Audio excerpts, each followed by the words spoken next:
파스칼은 인간은 생각하는 갈대다라는 말을 했습니다.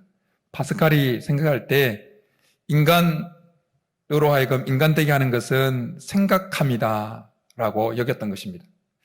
그런데 인간은 생각하는 존재지만 인생의 본질적인 문제에 대해서는 그렇게 깊이 생각하지 않습니다. 인생이 어디에서 왔고 어디로 가는지에 대해서는 깊이 생각하지 않습니다. 죽음 이후의 삶은 어떻게 될 것인가? 내 인생의 죽음 이후는 어떻게 될 것인가에 대해서 깊이 생각하는 사람은 그렇게 많지 않습니다. 자신의 지금 행동이 어떤 결과를 나중에 생성시킬지, 가져올지에 대해서 깊이 생각하며 사는 사람은 그렇게 많지가 않습니다. 우리가 하나님을 섬기고 살면서 잊지 말아야 될 것들 중에 하나는 깊이 생각하는 것입니다. 생각의 깊이가 인생의 깊이를 결정합니다. 생각의 깊이만큼 인생의 깊이가 깊어집니다. 생각이 얕으면 말과 행동이 얕습니다. 가볍습니다. 그러나 생각의 깊이가 깊으면, 깊이 생각하면 그 말과 행동이 신중하고 깊이가 있습니다. 오늘 본문 속에 자신이 직면한 그 문제 앞에서 깊이 생각하는 한 인물을 발견하게 됩니다. 그 인물은 바로 느헤미야입니다. 느헤미야가 자신의 모든 관직을 내려놓고 무너진 예루살렘 성벽을 세우고자 불철주야 노력을 하고 있었습니다. 그런데 이스라엘 전체 공동체 가운데 가진 자들, 많은 재물을 가진 자들의 그 형태는, 행동들은 성벽 재건의 큰 방해거리가 되어졌습니다. 가진 자들은 어려운 때를 악용해서 자신들이 가지고 있는 그 돈을 가난한 자들에게 높은 이자를 붙여서 빌려 주었습니다. 가난한 자들은 그 없는 중에도 자신의 전답을 담보로 잡혀서 그 이자를 갚으면서 성벽 재건에 동참하고 있었습니다. 그러나 계속된 그 흉년, 어려움으로 인해서 이자를 갚을 길이 없어서 그들이 담보로 잡혔던 전답을 넘겼습니다. 심지어 그들의 자녀들까지도 종으로 팔아야 되는 형편에 처하게 됩니다. 그래서 가난한 자들의 원성이 자자했습니다. 이런 가난한 자들의 원성은 결국 이 무너진 성벽을 재건하는 데 주도적으로 역할을 하고 있는 느헤미야의 귀까지 들어가게 되옵니다. 그러자 느헤미야는 분노합니다. 그 이야기를 듣고. 그런데 느헤미야는 자신의 마음에 올라오는 그 분노의 감정대로 바로 행동하지 않습니다. 느헤미야는 깊이 생각합니다. 자기가 어떻게 이 상황에서 처신을 해야 되는지 깊이 생각합니다. 이 문제를 어떻게 해결해야 되는지 깊이 생각을 합니다. 그리고는 민장들과 귀족들을 꾸짖습니다. 대회를 열어서 그들을 꾸짖습니다. 그리고 그들에게 그들이 어떻게 해야 될지를 이야기를 합니다. 우리는 느헤미야가 자신이 직면하고 있는 그 큰 문제 앞에서 깊이 생각하면서 특별히 문제를 일으킨 그 귀족들과 민장들에게 어떻게 해야 되는지에 대해서 말하는 그 말 속에서 우리는 인생을 살아가면서 깊이 생각해야 되는 두 가지 이유와 그리고 깊이 생각해야 될 두 영역을 발견하게 되어집니다. 우리가 깊이 생각해야 될 첫 번째 영역과 첫 번째 이유는 이것입니다. 우리가 깊이 생각해야 될 그 영역은 바로 이웃과 사회에 대해서 깊이 생각해야 되는 것입니다. 특별히 믿지 않는 불신자들과 믿지 않는 불신 사회에 대해서 깊이 생각을 해야 합니다. 믿지 않는 자들, 믿지 않는 불신 세계에 대한 우리의 이 센스가 정상적으로 작동하기 위해서는 깊이 생각을 해야 됩니다.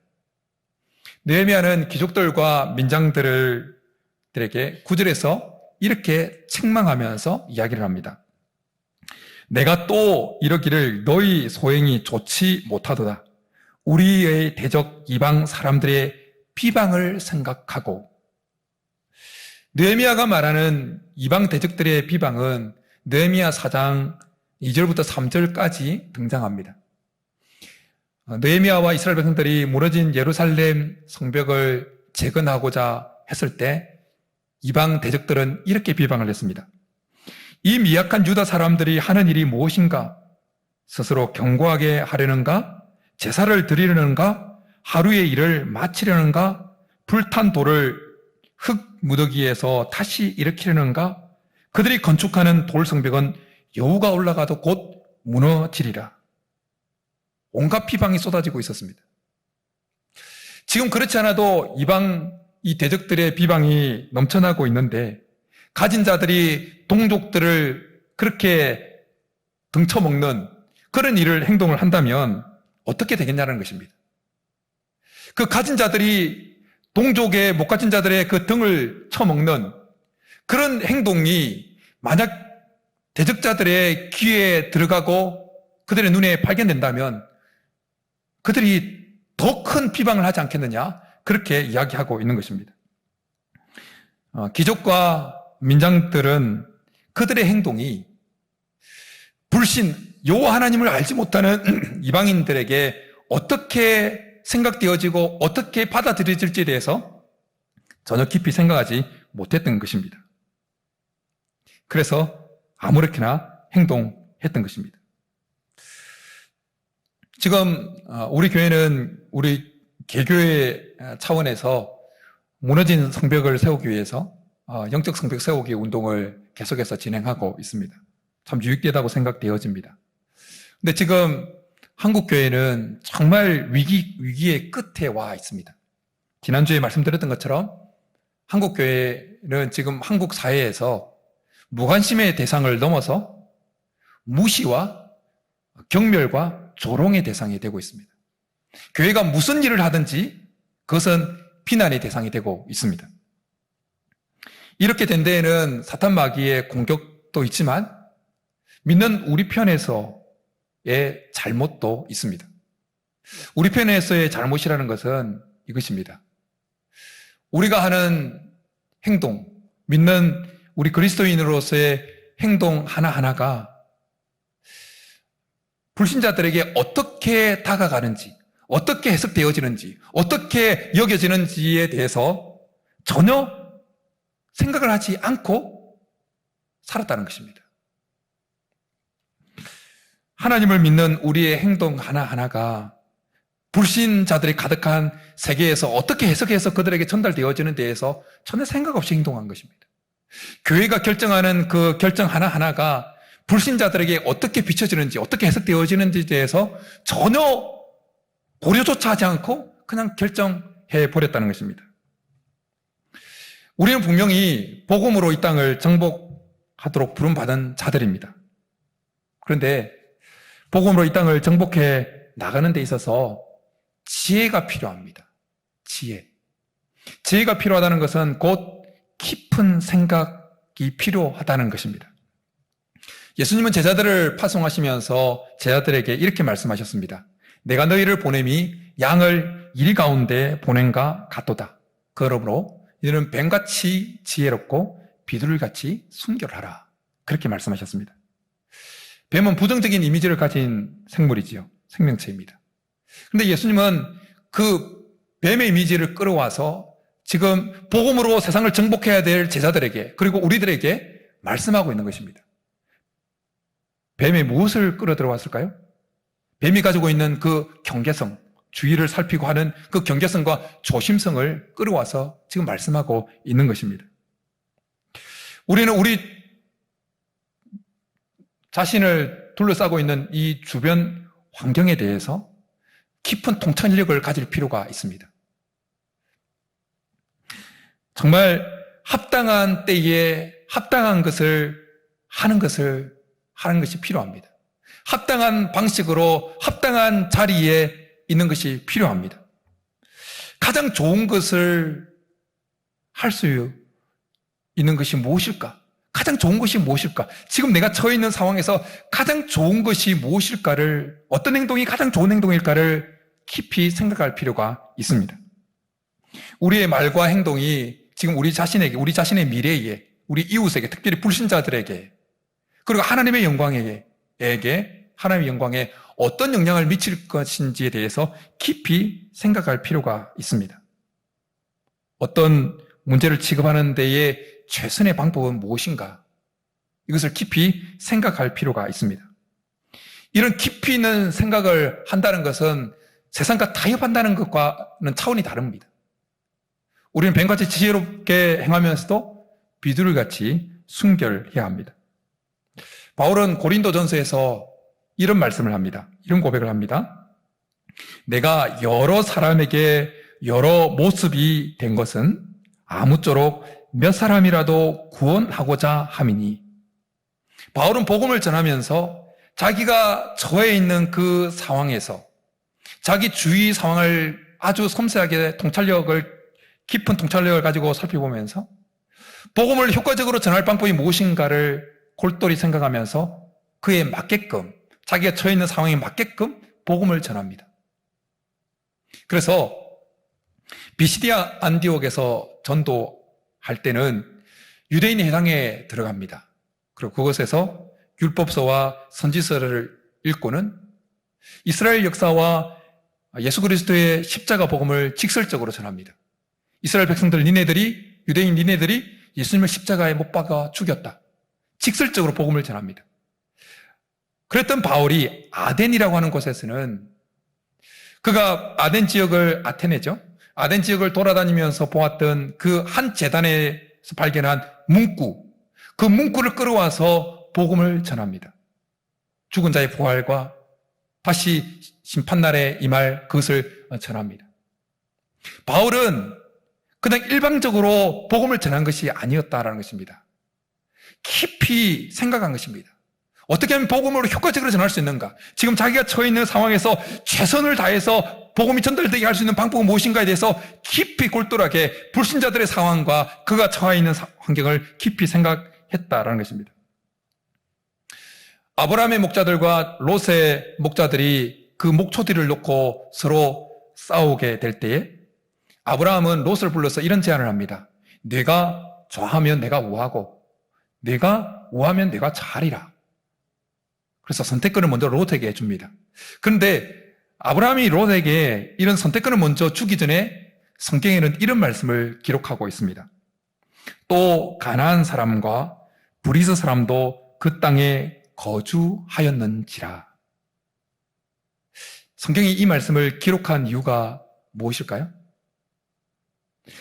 이 말씀 속에는, 이것을 기록한 말씀 속에는 아브라함이 선택권을 분명히 자기가 먼저 선택해도 되지만 그 선택권을 롯에게 먼저 준 이유를 이 문구 속에, 이 말씀 속에 담고 있습니다.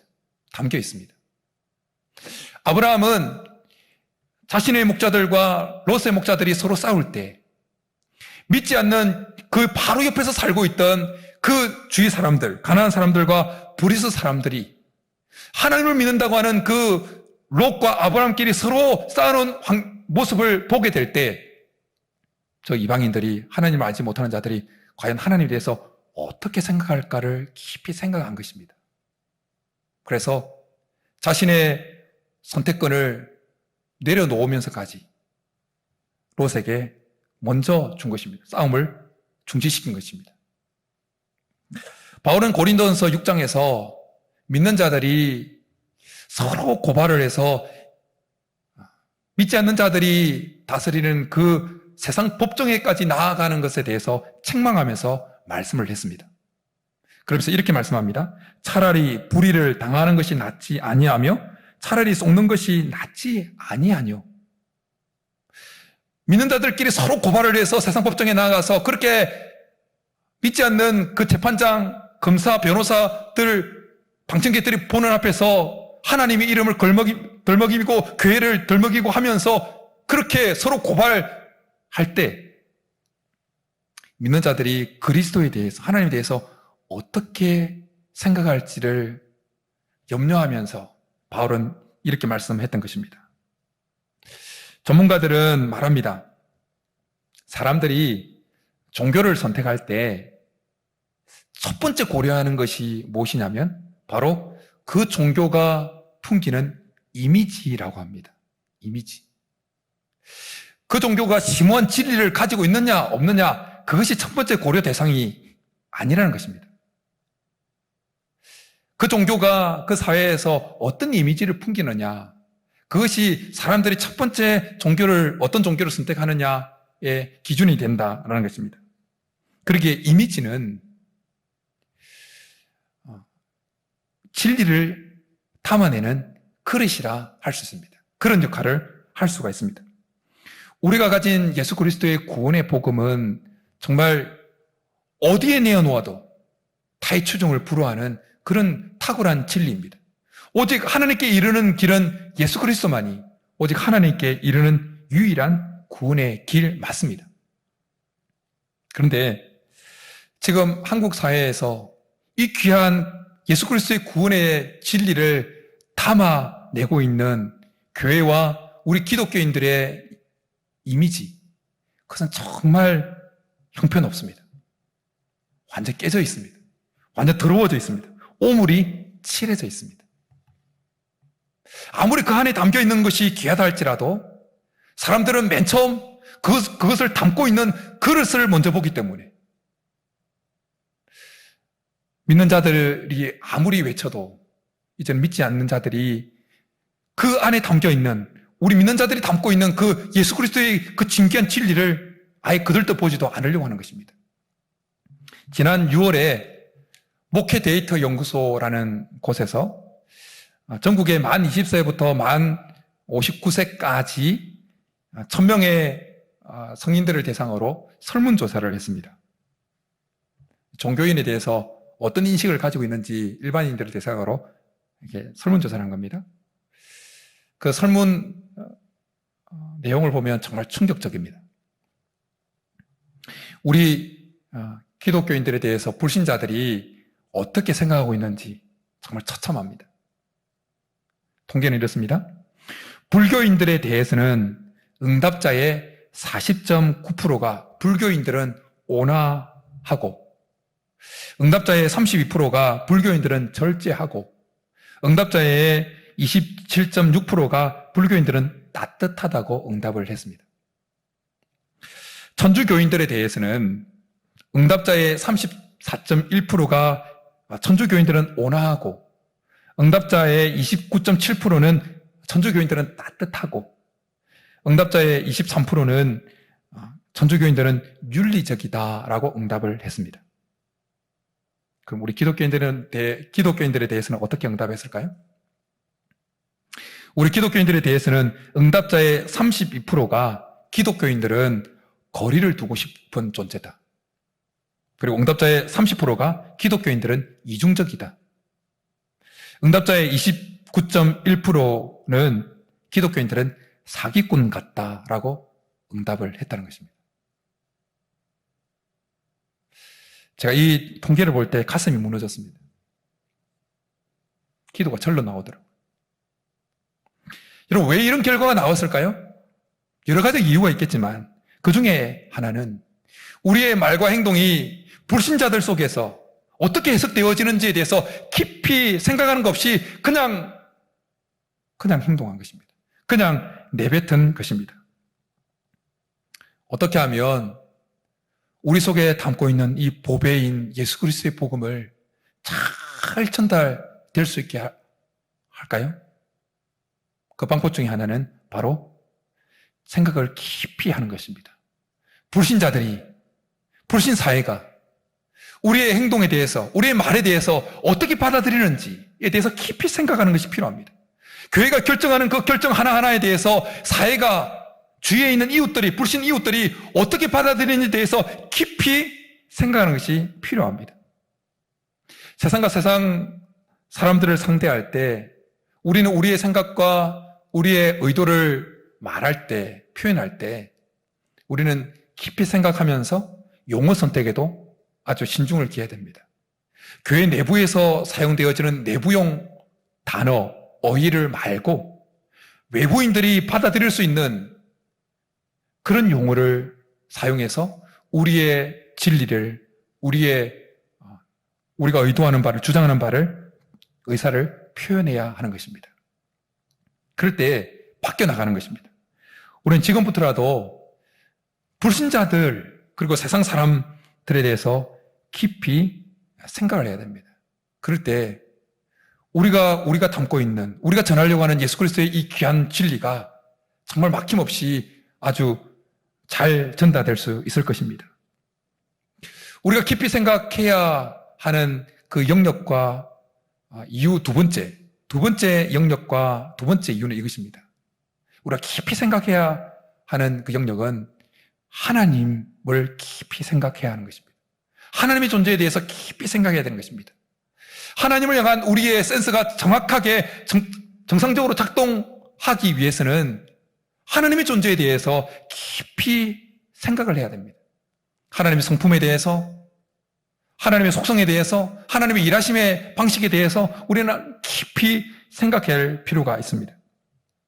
오늘 본문에 등장하는 귀족들과 민장들은 하나님을 알지 못하는 대적 이방인들에 대해서도 깊이 생각하지 못했을 뿐만 아니라 그들의 행동이 하나님이 보실 때 어떻게 받아들여질지에 대해서, 하나님에 대해서도 깊이 생각하지 않았습니다. 그냥 자기 이익을, 욕심을 따라서 이때다 싶어서 가난한 자들의 등을 쳐 먹으려고 했던 것입니다. C.S. 루이스가 쓴 스크루테이프 편지라는 제목의 책이 있습니다. 그것은 이 늙은 은퇴하는 이제 사탄 마귀가 신입 마귀인 조카 신입 마귀로 들어오는 마귀에게 편지 형식으로 쓰면서 쓰여진 책입니다. C.S. 루이스는 이 책에서 사탄 마귀들이 믿는 우리들에 대해서 어떤 괴락을 꾸미고 있고 어떤 생각을 가지고 있는지 쭉 이야기를 합니다. 반어법적으로 신경을 곤두세워서 읽어야 돼요. 그 한 내용을 인용하면 이렇습니다. 원수는, 여기서 말하는 원수는 사탄 마귀가 생각하는 사탄 마귀의 원수입니다. 그러니까 하나님에 해당되어지는 것이죠. 원수는 인간들이 스스로 걸음마를 배우기 원하기 때문에 그들에게서 손을 떼는 것이다. 우리의 대의가, 여기서 우리는 사탄 마귀가 말하는 거예요. 사탄 마귀. 우리의 대의가 가장 큰 위험에 처할 때는 한 인간이 우리의 원수의 뜻을 행할 의욕이 없는 중에도 의지를 보이며 그의 흔적이 다 사라져 보이는데도 우주를 올려다보며 그에게 왜 자기를 버렸는지 따지면서도 여전히 순종할 때다. 우리가 힘든 중에도 하나님을 따라가고 하나님께 순종하려고 할 때 사탄 마귀는 위협을 느낀다는 것입니다. 우리가 어려운 중에도 하나님을 계속 붙들고 하나님을 따라가기 위해서는 하나님을 깊이 생각하는 것이 필요합니다. 하나님의 존재에 대해서, 하나님의 인자하심에 대해서, 하나님의 역사하심에 대해서 우리는 깊이 생각하는 것이 필요합니다. 날이 가물 때일수록 우물가에서 물을 길어 올리기 위해서는 두레박을 샘 깊이, 우물 깊이 내려야 됩니다. 마찬가지로 우리의 삶이 공고할 때 우리는 하나님이라고 하는 샘에 우리의 생각의 두레박이를 아주 깊이 내려야 되는 것입니다. 그래야 생명수를 건져 올릴 수가 있습니다. 그래서 전도서를 통해서 하나님은 전도서 7장 14절에서 이렇게 말씀합니다. 형통한 날에는 기뻐하고 공고한 날에는 되돌아 보아라. 옛날 성경, 개혁 한글 성경에는 되돌아 보아라는 그 표현을 생각하라라고 그렇게 영어로는 consider 그렇게 표현하고 있습니다. 뭘 깊이, 뭘 생각해야 되죠? 공고한 날에는 하나님을 생각해야 되는 것입니다. 그것도 깊이 생각을 해야 되는 것입니다. 하나님의 역사하심은 언제나 선하십니다. 하나님은 언제나 역사하심의 방법은 언제나 선한 방법입니다. 선으로 악을 이기는 것입니다. 그래서 하나님을 향한 우리의 이 센스가 정상적으로 작동하고 있다면 우리의 행동이, 우리가 취하는 어떤 방법이 정말 하나님이 받으실 만한 그러한 선한 방법인지 아닌지를 분별해 낼 수가 있습니다. 사무엘 시대 때 이스라엘 백성들은 사무엘에게 이런 요구를 했습니다.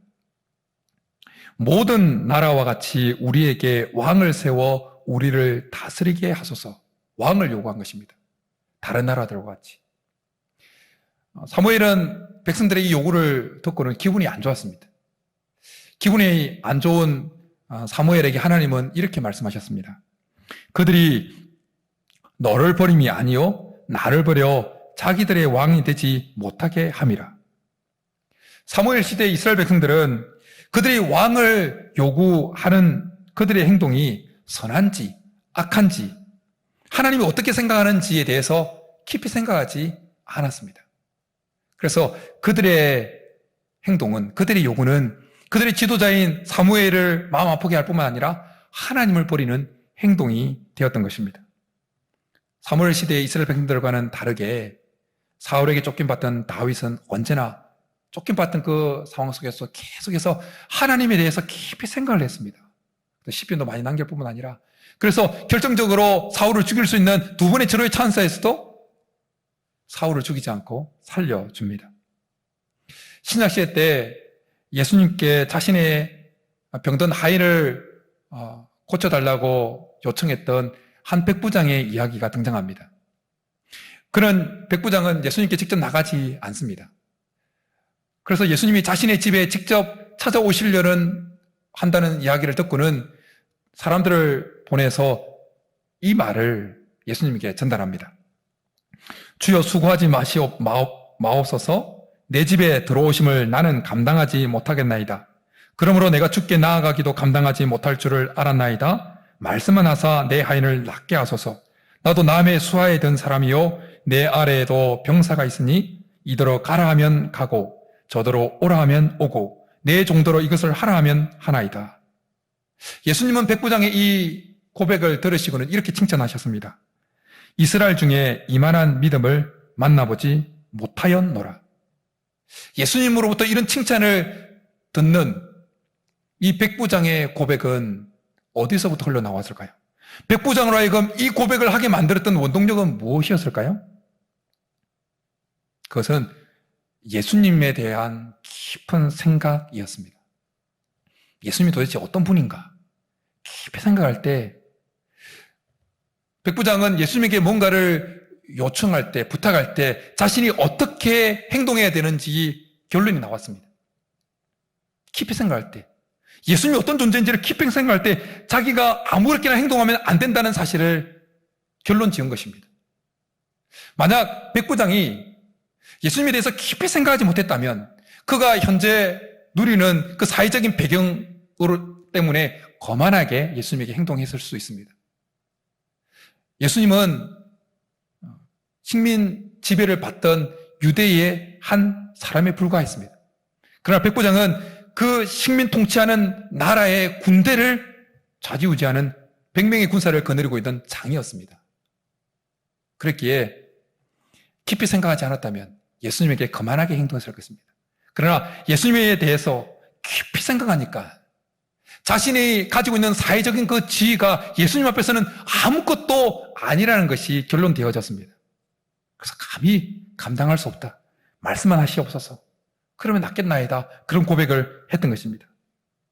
우리가 세상에서 아무리 잘 나가도, 세상에서 아무리 높은 지위를 가지고 있다 할지라도, 아무리 큰 권력을 가지고 있다 할지라도 우리가 하나님에 대해서 깊이 생각하면 우리는 하나님 앞에 무릎 꿇을 수밖에 없습니다.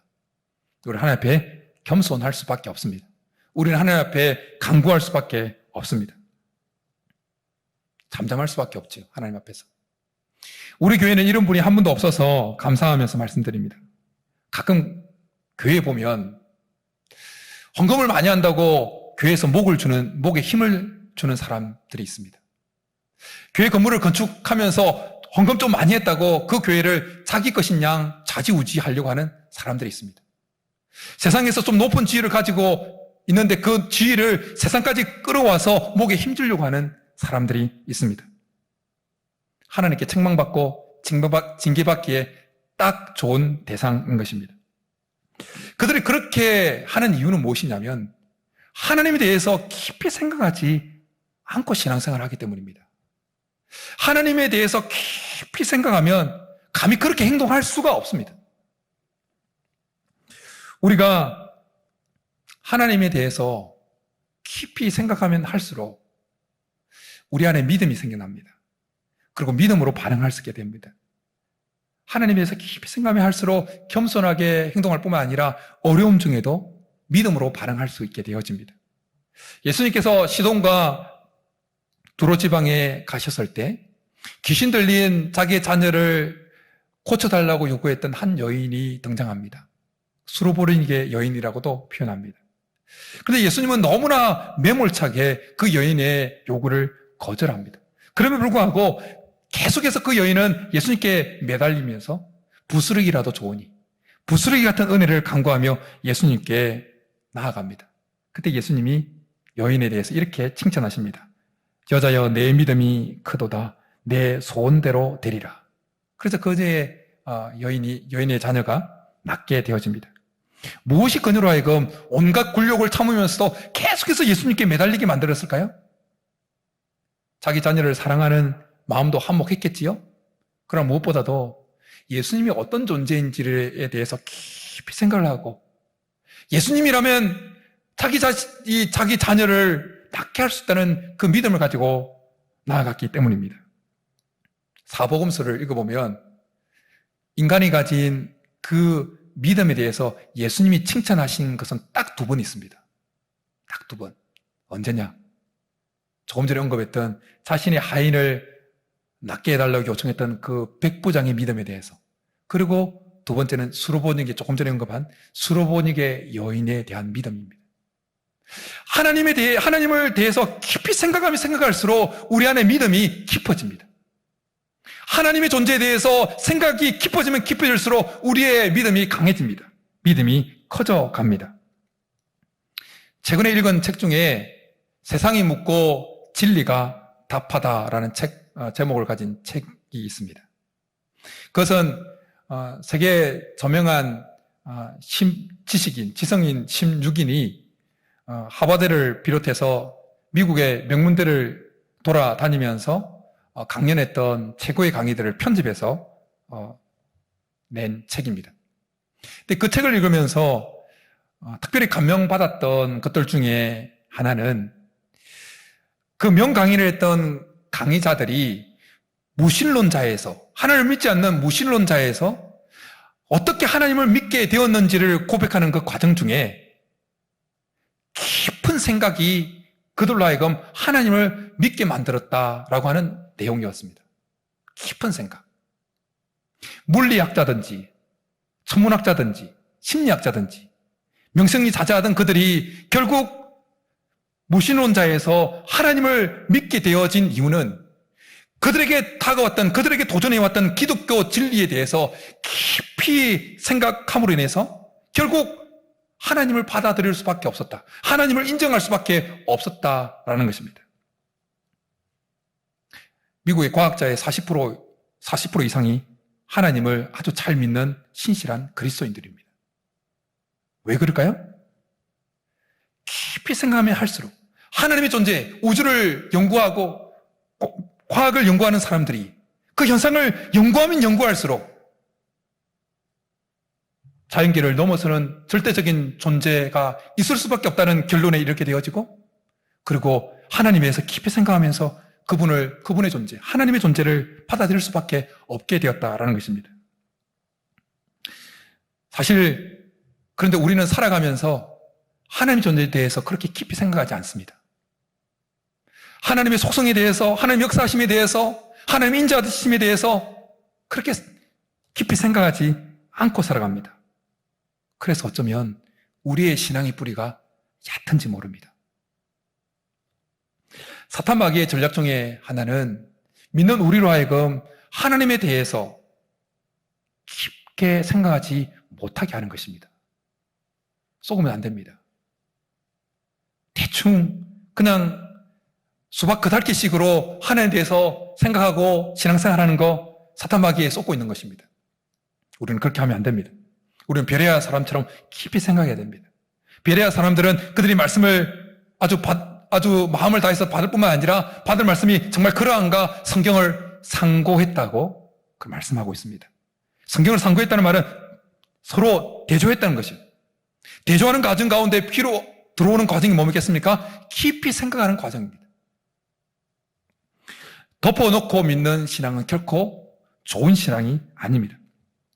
하나님을 믿다가 혹 여러분 속에 의심이 일어난다면 그걸 떨쳐내지 마시고 그 의심을 계속해서 파고 들어가 보십시오.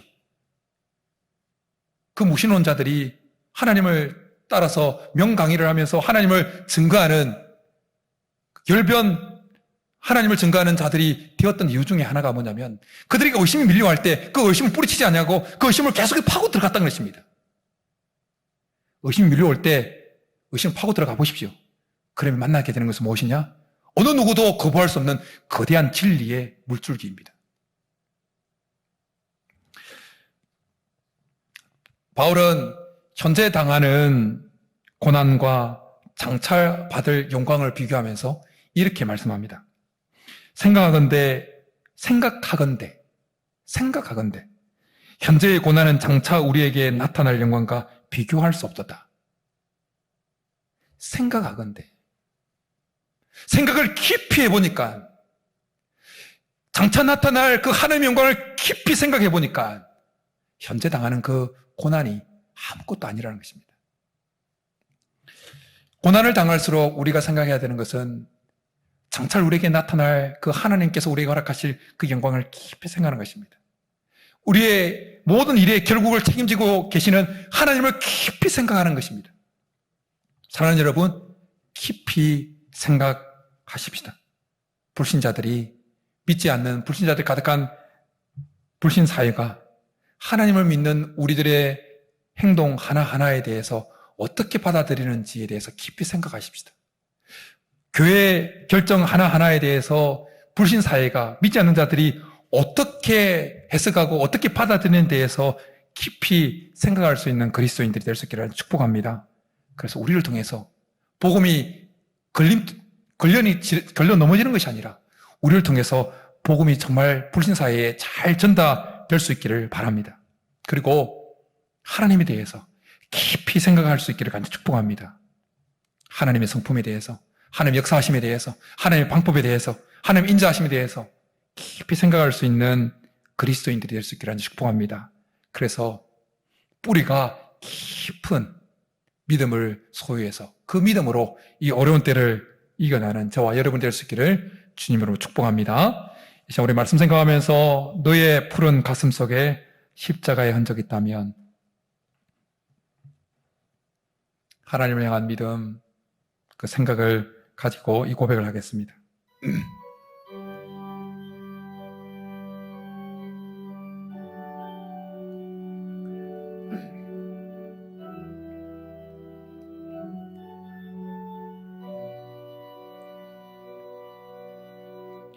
너의 푸른 가슴 속에 십자가의 흔적이 있다면 주 위에 기제 일어나 너의 믿음 주께 보이라. 너의 뛰는 가슴 속에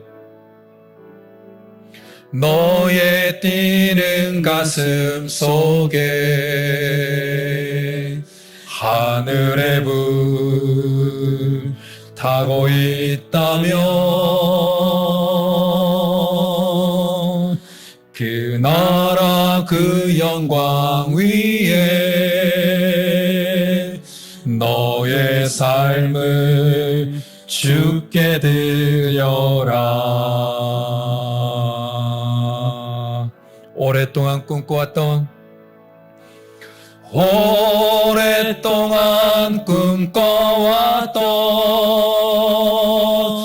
그 나라 이제 곧 오도록 우리 주의 은혜의 강 이 땅 휩쓸며 흐르도록 하나님의 눈물을 가진 자 일어나 주님을 따르라. 너의 십자가 지고 주님을 따르며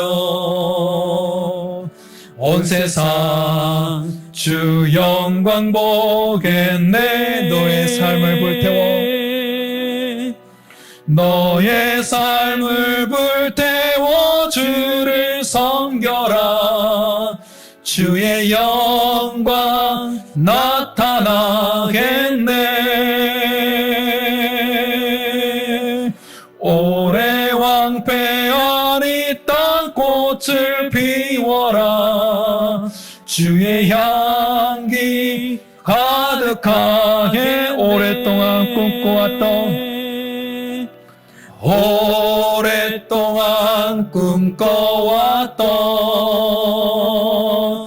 그 나라 이제 곧 오도록 우리 주의 은혜의 강 이 땅 휩쓸며 흐르도록